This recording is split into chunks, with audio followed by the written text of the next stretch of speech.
Guys, marami sa atin ang nahihirapan sa math, lalo na yung mga basic concept regarding mathematics.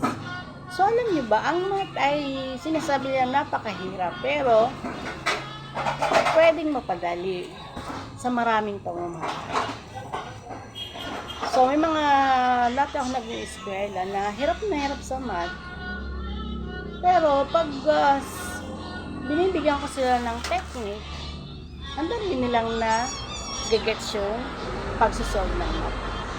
Alam natin, kahit sino nga magsabi pagdating na narinig yung mathematics, ay, wala bang course na walang math? So, lahat ng kurso, kahit ano pa yan, involve lagi ang mathematics. Kasi sa ating buhay, ay laging may numbers na involve. Pag bibili ka sa palengke, sa tindahan, so, andyan yung pera involved.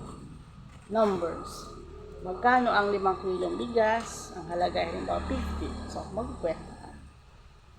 So, dapat kahit maliit pa ang mga bata, so, alam dapat nila yung mga basic concept regarding mathematics. Addition, subtraction, multiplication, division. Kasi pag alam nila yung 4 na basic fundamental operations sa math, paglaki nila, pagdating nilang high school, elementary high school, college, so hindi na sila mahirapan ng subject na math o sa mga numbers. Yun yung unang-unang technique. Dapat alam mo ang how to add, how to subtract, how to multiply, and how to divide numbers. Pangalawa, dapat habang bata pa, kapag bakasyon, soluhin na ang multiplication table. Kasi simula pagpasok sa paaralan hanggang ikay tumanda, hanggang sa mag-college ka, hanggang tumanda, involve lagi ang multiplication table sa ating buhay. So kapag solve mo multiplication table, sasabihin mo, ay, ang math pala ay madali. Hindi pa rin mahirap. Pangalawa yun.